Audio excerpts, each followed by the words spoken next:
I hope you had a happy Thanksgiving, but I also know that the holidays can come with so much pressure, anticipation, expectations. It's supposed to be all merry and bright, and it's not always that simple when you come from a background with developmental trauma. So then, if you're not feeling warm and fuzzy, it can really push the buttons on themes of belonging. Most years, I wish I could just settle down for a long winter's nap that begins in mid-November and goes until after New Year's. You feel me? Plus, with the state of the world right now, who feels festive anyway?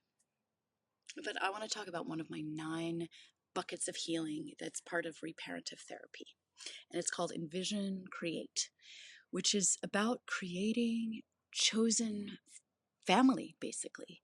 When we grow up in an invalidating environment, building community and chosen family is an essential part of moving forward from our history and healing back through time for what we didn't get in our childhood and what we still might be missing.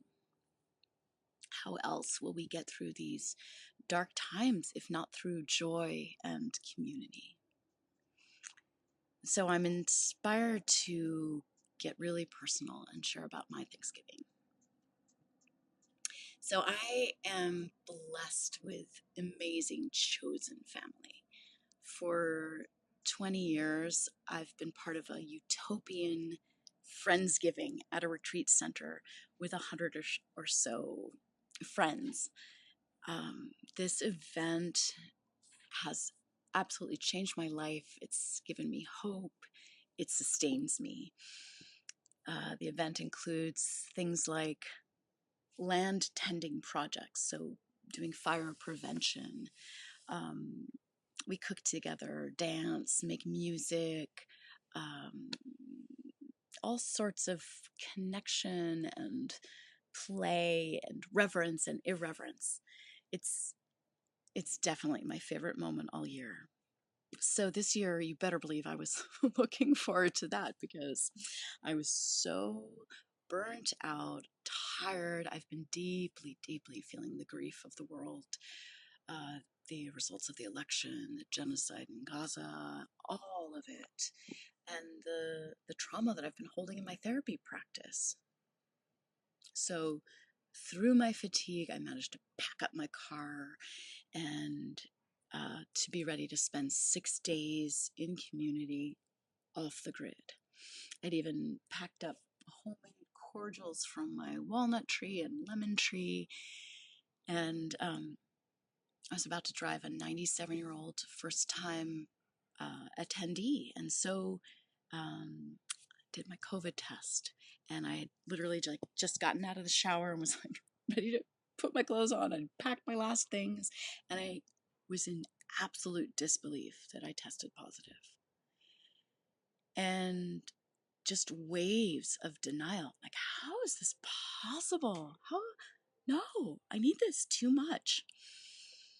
And so I had to spend the past week, I'm still have been alone in my house by myself, facing all of my grief, facing all of my demons.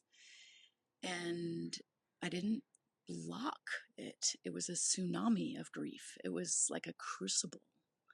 Um, I'm not sure if I had a bigger pity party with myself than my friends had up in the woods. Um, but yeah, I, as it is, I'm not someone who has a typical American holiday ever. My relationship with my family is so, my family itself is so fragmented. And my relationship with them is that yeah, I don't have traditions except for with my chosen community.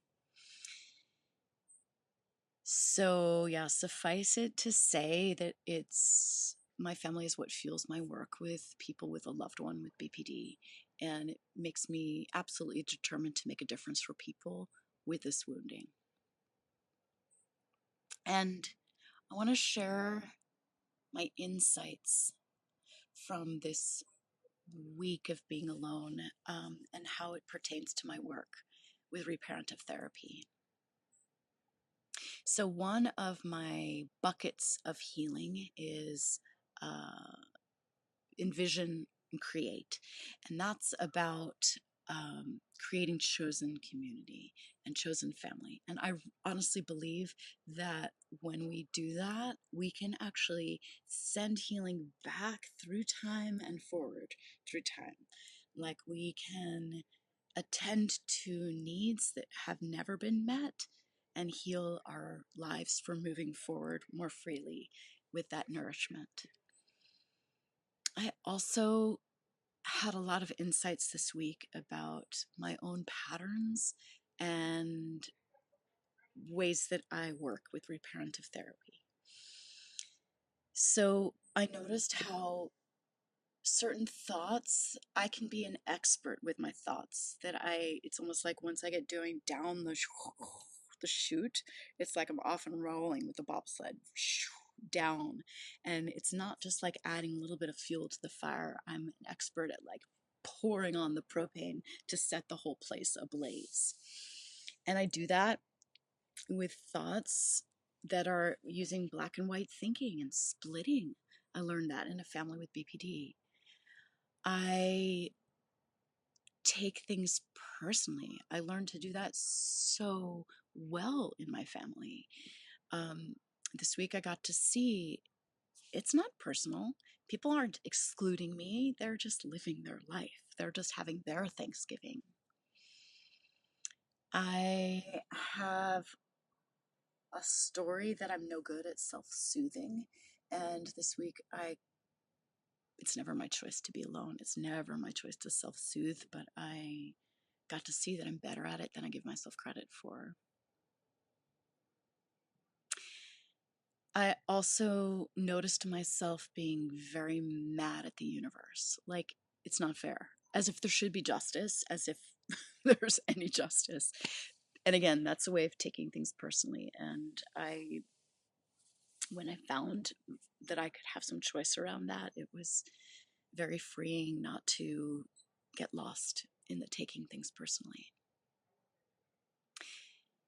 And when I found myself slipping too far, I reached out, and I have amazing friends who weren't at the gathering, but friends that were available to me. And the co-regulation of just being on the phone with somebody goes very, very far. And I connected with nature. Absolutely, absolutely top recommendation. I reached for art. I reached for another insight about growing up around BPD is the challenge with boundaries. So it was really hard to set boundaries with technology and social media and my phone, my computer. Like the level of addiction that I noticed in myself and that I think we all have as a society, it's just really hard. And when I'm feeling blue, when I'm feeling dysregulated, it's extra hard. So more on boundaries in reparative therapy. It's a big goal of mine to support clients to find regulation and grounding and to set boundaries.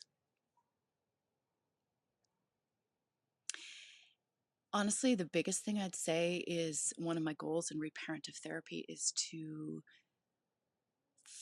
teach clients to be the inner parent, the parent to themselves that they never had. And I think I managed to feel myself both being the Pamela who was raging and grieving, and then also the Pamela that was holding myself as best I could in those moments. And I don't think I necessarily feel recharged or optimistic, but I do feel unafraid of touching deep emotions. And I feel like I did a really intense piece of work this week. And it makes me absolutely committed to continuing my work with people who grew up in invalidating environments.